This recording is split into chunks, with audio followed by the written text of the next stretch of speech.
네, 선생님들 안녕하세요. 회계사 17세 감입니다. 지난 영상에서는 제가 영상을 찍게 된 배경과 앞으로 올릴 영상에 대한 소개의 말씀을 드렸는데요. 이번 영상에서는 제가 어쩌다 회계사 시험을 준비하게 되었는지, 그리고 본격적으로 공부를 시작하기 직전까지는 어떠한 과정을 거쳤는지에 대해서 말씀을 드려볼까 합니다. 시험에 관련된 직접적인 내용은 세 번째 영상부터 다룰 예정이고요. 그 전에 이번 영상을 통해서 현직 회계사가 이 공부를 왜 하게 되었는지, 그리고 본격적으로 진입하기 전까지는 무엇을 하면서 살았는지에 대해 한번 들어보시면 도움이 되지 않을까 싶네요.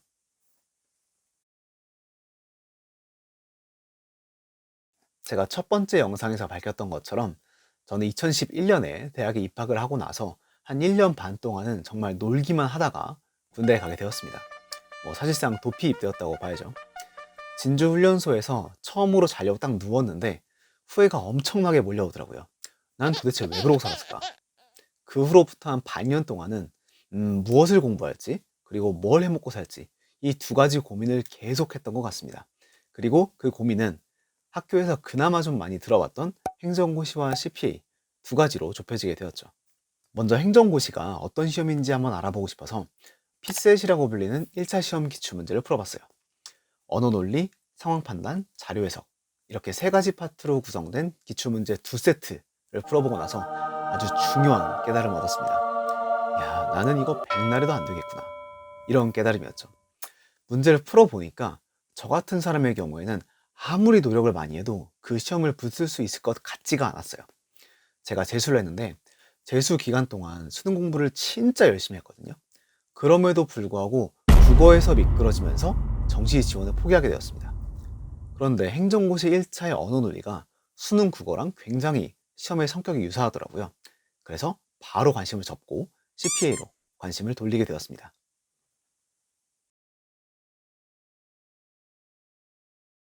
그런데 저는 그 당시에 CPA가 뭐 하는 직업인지, 어떤 공부를 해야 하는지, 시험 몇 차까지 있는지, 그리고 경쟁률은 얼마나 되는지, 이런 것들에 대해서 전혀 알지 못했고, 심지어 알아볼 생각조차 하지 않고 그냥 덮어놓고 공부를 시작하게 되었습니다. 당연히 그럼 안 되겠죠. 하지만 어차피 군대 2년 버리는 시간이잖아. 그 기간 동안 일단 해보고 정 안 된다 싶으면 다른 길로 돌리지 뭐, 이런 생각이었죠. 생각이 참 짧았습니다. 이게 평생을 저할 수도 있는 선택인데 이미 저하고 있고요. 하지만 제가 재수 경험을 통해서 스스로에 대해서 확실하게 한 가지 알고 있는 게 있었습니다. 그게 뭐냐면, 내가 머리가 그렇게 좋은 건 아니지만 적어도 무식하게 오래 버티고 앉아서 많이 공부하는 거, 그거 하나만큼은 정말 잘한다 라는 것이었죠. 여기서 한 가지 말씀을 드리고 싶은데요. 누군가 저에게 회계사 시험을 준비하는 데 있어서 가장 중요한 역량을 하나 꼽으라 라고 한다면, 저는 개인적으로 힘들더라도 오랫동안 잘 버티면서 공부를 해 나가는 능력이다 라고 말씀을 드리고 싶네요.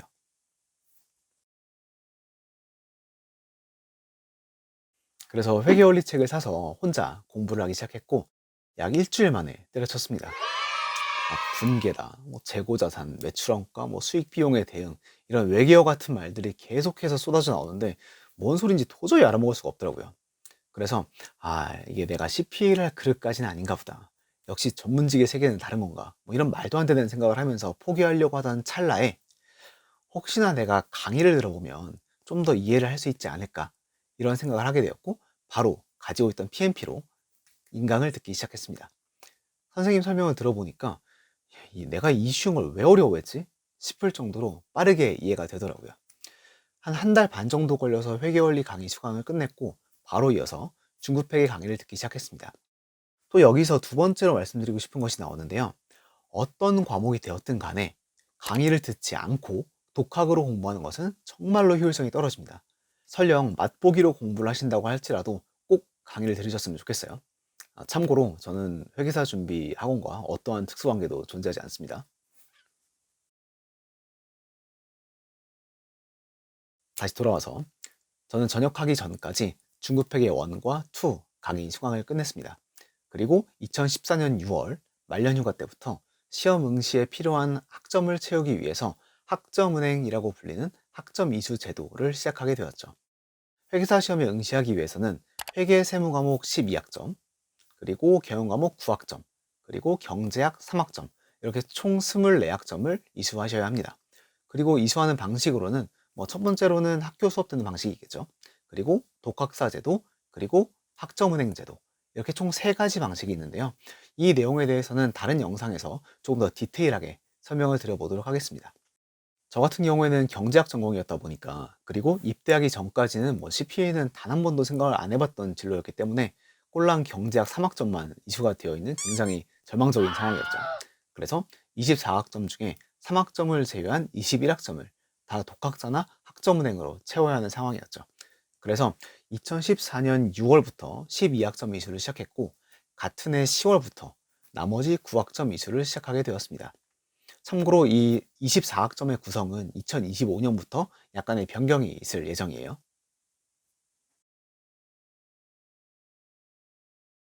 지금까지 제가 군대에 박혀 있는 동안 어떤 준비를 했었는지에 대해서 말씀을 드려보았는데요. 지금부터는 제가 전역했던 2014년 7월부터 봄기본종합반이 개강하기 직전인 12월 말까지 6개월 정도 되는 기간 동안 무엇을 하면서 살았는지에 대해서 말씀을 드려볼까 합니다. 저는 그 해 하반기 동안 군유학을 연장하고 학교를 다니지 않는 대신에 4가지 활동을 하면서 살았는데요. 운동, 아르바이트, 공부, 그리고 아까 말씀드렸던 학점은행, 이렇게 4가지였습니다. 첫 번째는 운동이었는데요. 저는 군대에 있을 때 일주일에 한 5일에서 6일 정도 운동을 했어요. 이틀은 유산소를 하고 사흘에서 나흘 정도는 무산소를 하고, 전역한 이후에도 헬스장에 다니면서 일주일에 하루 유산소, 그리고 사흘 정도 무산소, 이 루틴을 12월 말까지 꾸준히 유지를 했습니다. 운동에 대해서는 다른 영상에서 더 이야기를 해보도록 할게요. 두 번째는 아르바이트였는데요. 3일회계법인이 지금은 아모레퍼시픽 건물에 들어가 있어요. 그런데 한 3년 전까지만 해도 바로 옆에 있는 LS 용산타워라는 곳에 입주를 해 있었습니다. 저는 LS타워와 지하로 연결되어 있는 아스테리움이라는 건물의 지하 상가에 위치한 투썸플레이스에서 아르바이트를 했었습니다. 당연히 가장 많이 온 손님들은 3일회계법인 사람들이었겠죠. 자, 저는 그 당시에 군대에서 갓 전역해가지고 회계사가 되고 싶어서 이제 막 준비를 시작한 학점은행하고 있는 그런 23살짜리 꼬맹이였습니다. 그 꼬맹이의 눈에 아침에 정장을 쫙 멋있게 빼입고 와서 3일회계법인, 굳이 3일일 필요도 없겠죠. 목에 회계법인 사원증을 딱 차고, 또 제 시급과 거의 맞먹는 커피를 아무렇지도 않게 사서 사무실로 출근을 하는 그 모습, 그 뒤태가 얼마나 멋있어 보였겠습니까? 지금 생각하면 왜 그랬나 싶긴 하지만. 그리고 점심시간에는 식사를 마친 손님들이 오셔가지고 이제 결제하려고 카드를 주세요. 아메리칸 익스프레스 카드인데 거기에 이런 글자들이 써 있더라고요. Samil Accounting, Samil PwC, PricewaterhouseCoopers. 3일회계법인 법인카드라는 소리겠죠. 그런 손님들을 볼 때마다 아이고 너무 부럽다. 난 도대체 회계사 언제 되나? 될 수 있는 건가? 이런 생각이 매일같이 들었고요. 그와 동시에 마음속 깊이 이런 생각이 자리 잡았습니다. 나도 2016년에는 반드시 회계사가 되겠다. 1년 더 걸렸지만. 여기서 세 번째로 말씀드리고 싶은 것이 나오는데요. 동기부여가 없다고 해서 회계사가 될 수 없는 것은 절대 아니겠죠. 하지만 저처럼 강력한 동기부여가 있다면 수험생활을 해 나가는 데 있어 엄청나게 큰 도움이 될 수 있다는 겁니다. 실제로 저 같은 경우에는 힘들 때 고시반에서 단골분들이 주셨던 명함을 보면서 버티기도 했거든요.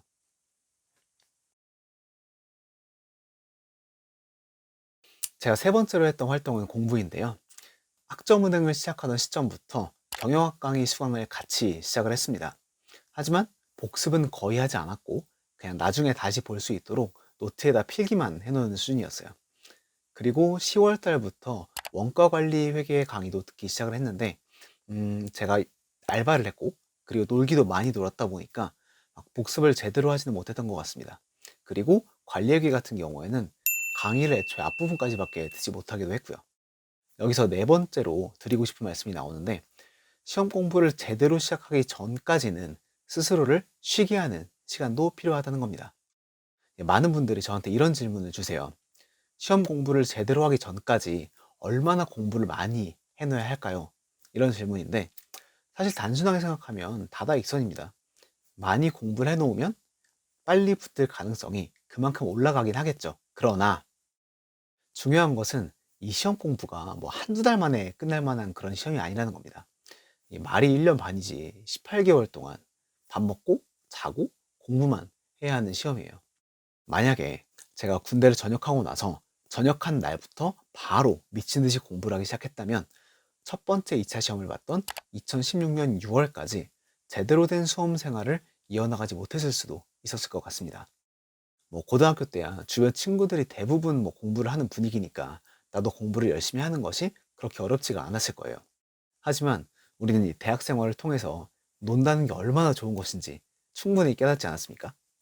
이런 상황에서 막 친구들은 뭐 연애한다, 아니면 뭐 취업해서 돈 번다, 아니면 뭐 여행을 다닌다 이러고 있는데 나는 이 좁은 독서실에서 되게 우울하게 밥 먹고 자는 시간 빼고 공부만 한다는 것은 저처럼 평범한 사람한테는 굉장히 쉽지 않은 일이거든요.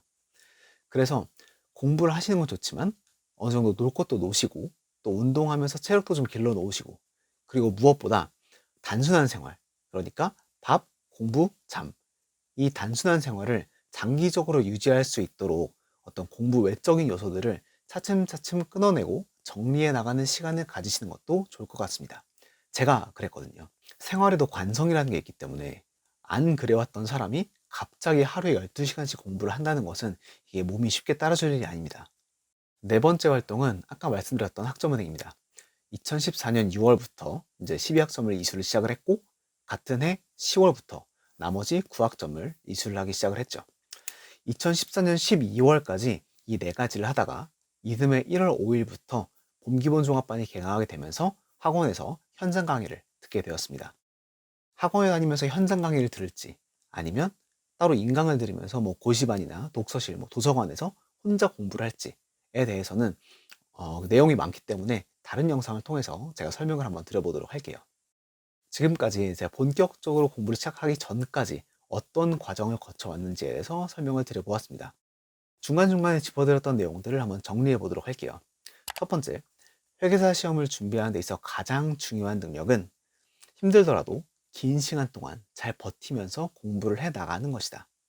두 번째, 어떤 과목이 되었든 간에 반드시 강의를 들으면서 공부를 하셔야 한다. 세 번째, 강한 동기부여가 있다면 수험 생활을 해 나가는 데 있어서 아주 큰 도움이 된다.